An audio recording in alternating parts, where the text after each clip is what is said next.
एक वाणी बोली है परमेश्वर कबीर जी की, अल्लाहू अकबर की। वो सूक्ष्म वेद की वाणी है जो परमात्मा स्वयं सहशरीर आकर के अपने मुख कमल से बोलते हैं, उसको तत्व ज्ञान कहते हैं। वो तत्व ज्ञान की वाणी है। कबीर दुख में सुमन सब करें और सुख में करे न कोई, जय सुख में सुमन करे तो दुख काहे को होए। ये वाणी है उस सूक्ष्म वेद की। और ये किसके विषय में संकेत करती है कि जो पूर्ण परमात्मा अल्लाहू अकबर की भक्ति करते हैं और जो सुख में यानी सारे सुख हों और फिर भी परमात्मा याद करते हैं। दुख में तो सभी याद करते हैं और परमात्मा दुखी को भी सुखी करता है और सुख में कोई नहीं करता। यदि सुख में सुमन करते हो तो उनको दुख कभी नहीं हो। ये बिल्कुल सही है और ये पूर्ण परमात्मा अल्लाहू अकबर का विधान है। और आप जी को दिखाते हैं, हजरत मोहम्मद जी एक बहुत ही नेक आत्मा थे। एक संपन्न औरत थी खदीजा नाम की, जिसके पास बहुत माया थी, धन बहुत था और उससे हजरत मोहम्मद जी का विवाह हुआ था। तो उनको कोई दुख नहीं था उस समय। और जब वो 40 वर्ष के हुए और उनके 7 संतान भी होली थी, 3 पुत्र और 4 पुत्रियां। तो हजरत मोहम्मद जी तो इस कुरान शरीफ के ज्ञानदाता की भक्ति कर रहे थे।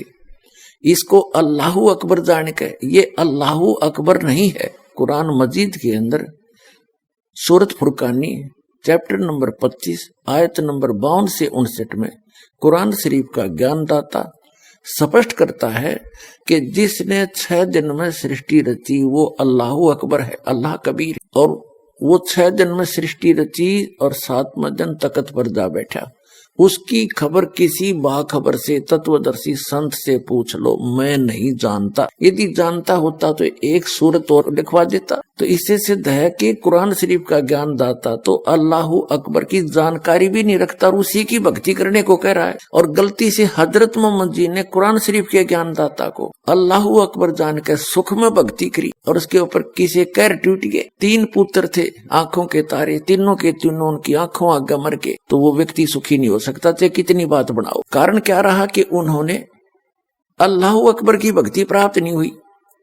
अल्लाहू अकबर की यदि भक्ति करें तो सुख में यदि भक्ति करें, उनको तो सपने में भी दुख नहीं हो सकता।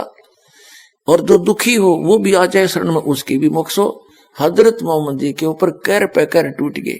उनकी 63 वर्ष की आयु में मृत्यु होगी और बेहोश होकर गिर जाता था। तो ये जो कुरान शरीफ का ज्ञान दाता, ये डम्मी गॉड है, अधूरा इनकम्प्लीट गॉड है। कंप्लीट गॉड है वो अल्लाहू अकबर, वो अल्लाह कबीर है। वो कबीर परमात्मा, कबीर परमेश्वर है। उसकी भक्ति इस दास के पास उपलब्ध है। आओ और अपना कल्याण करवाओ। और जो अल्लाहू अकबर की जिन्होंने भक्ति की, अब आपके रूबरू कराते हैं उनको कितने सुख हुए और आज वर्तमान में हो रहे हैं। ये उस अल्लाहू अकबर की भक्ति कर रहे हैं जिनके ऊपर दुख नाम की चीज नहीं आ सकती। और जैसे हजरत मोहम्मद जी के ऊपर कैर पे कैर टूटे और अंत में कैसे मृत्यु हुई। धिक्कार ऐसी भक्ति को। वो भक्ति नहीं और वो भगवान नहीं जो इतनी भी रक्षा नहीं कर सकता। तो इससे सिद्ध है पूरा मुसलमान धर्म उस अल्लाहू अकबर की भक्ति ना करके डम्मी गॉड की भक्ति कर रहा है। वो कंप्लीट गॉड की, अल्लाहू अकबर की, उस परम अक्षर ब्रह्म की भक्ति इस दास के पास उपलब्ध है। आइए और प्राप्त करिए, अपना मोक्ष कराइए।